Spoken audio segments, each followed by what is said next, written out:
Alors, étonnamment, votre bouquin, il est beau, il est lumineux, il est... Moi j'ai vu plein de lumière, alors que le sujet est quand même très sombre, c'est triste, puisque c'est la fin de l'enfance et c'est l'acceptation de grandir. Oui. Ça, je sais pas à quoi c'est dû, la lumière, en fait. Elle sort peut-être juste de cette petite fille, quoi. Ouais, et c'est l'étincelle de la vie, justement, qui fait qu'on vit plus fort. Oui, parce que je sais pas si vous allez y venir, mais à un moment, il y a cet oncle qui arrive. Oui, allez-y, pas. Voilà, donc plusieurs mois après la mort de sa sœur, et qui décide de lui dire les choses, de dire les mots, que ta sœur est morte et elle revient.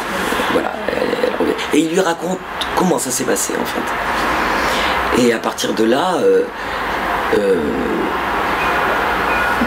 tout ce qui n'allait pas dans la vie de Lou, c'est-à-dire sa dégringolade au collège, ses tocs, voilà, c'était vraiment terrible. Ça disparaît. Mais il reste plus rien, c'est vide après. Puisqu'il n'y a même plus besoin d'attendre. Donc voilà, après j'ai parlé du vide. Et comment on fait pour remonter en haut, pour remonter du vide, comment on fait en fait? Voilà. Il y a aussi dans votre bouquin, c'est un roman, vous parlez du deuil, mais moi en tout cas je l'ai compris comme ça, il est quand même très important de dire les choses comme elles sont. Et pas tourner autour du pot. Oui, après... Parce qu'on sent bien qu'il y a aussi un avant et un après. Quand on lui dit que sa sœur est partie, la construction est difficile. Et puis quand on lui explique la vérité, qu'elle est morte, le démarrage peut de nouveau se faire. Tout à fait, mais en même temps, on ne peut pas en vouloir aux... Les parents, ils font ce qu'ils peuvent, quoi. Voilà. Parce que c'est vrai que c'est ce que son oncle dit à un moment, ça arrive que dans les familles où on a perdu un enfant, on ne parle que de lui, et donc on est super englué dans sa souffrance, et les autres petits, on s'en... C'est plus possible, quoi. Marie-Claude Vincent, je voudrais parler avec vous de l'écriture, parce que votre bouquin, c'est toute sa force, c'est quand même votre style, votre écriture, c'est épuré, vous allez à l'essentiel. Comment vous êtes parvenu à ce résultat? Vous écrivez en prenant votre temps au millimètre, ou au contraire vous écrivez beaucoup et vous saturez? C'est ça, voilà. J'écris beaucoup, et après il y a 2 tiers qui sautent. Voilà. Après c'est le grand ménage. Le grand ménage, à la virgule près. Donc en gros sur votre tableau vous mettez plein de couleurs, et puis après vous travaillez vos nuances, quoi. Oui, vraiment.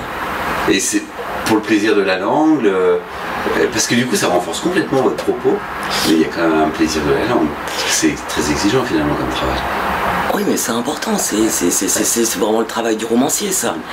Et puis étant musicienne aussi, peut-être que ça joue, ça, le rythme, la musique qu'on peut entendre, justement. Alors c'est très intéressant ce que vous dites, puisqu'il y en a une de musique, il y a même une façon d'écrire. J'ai ouvert une page au hasard, il y a le paragraphe, et par moments il y a des petites choses comme ça. Alors, il ne voit pas comment je peux... Vous pouvez l'écrire? Un peu l'idée? C'est-à-dire que quand je vous parle, par exemple, on ne parle pas tout linéaire. Exactement. Il y a aussi des pensées qui me viennent ou qui vous viennent pendant qu'on se parle. Et donc, ces choses-là, il faut essayer moi je me dis que quand on va lire le texte, le fait d'interrompre la phrase et d'aller à la ligne avec un se tiré, hop, on est dans autre chose, et puis on revient à la conversation qu'on avait, et voilà. Et ça, j'ai trouvé ça génial. Je n'avais jamais vu ça, hormis chez vous. Bon. Vous aviez déjà lu des auteurs qui avaient ce procédé? Oui, un auteur... Alors, c'est Tristram Shandy, je crois, et ça, c'est un auteur du... voilà, en histoire, je suis nul, donc je sais plus si c'est 18 ou 19e, qui écrit comme ça, super. Mais Lobo Antunes aussi fait ça, en fait. D'accord. Voilà. Bon, c'est super. Marie-Claude Vincent, pourquoi les lecteurs devraient vous lire? Eh bien, On se met 2 minutes à sa place, hein. Il y a plein de bouquins. Il faut qu'il choisisse le vôtre. Pourquoi?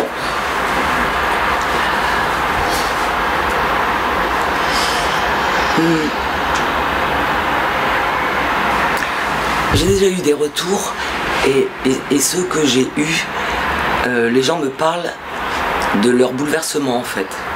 Ce à quoi je ne m'attendais pas parce que moi je ne l'ai pas écrit dans cet état d'esprit-là. Et ma première pensée c'est d'être désolé de les avoir bouleversés et en même temps je me dis mais non c'est bien parce que c'est doux aussi les larmes en fait et puis ça permet aussi de rebondir.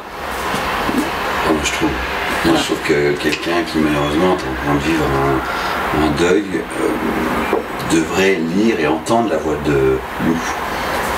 Mais elle a eu la chance aussi d'avoir un adulte ange gardien à côté d'elle. Ouais, on est d'accord. Bon, on en rêve tous dans ces moments-là.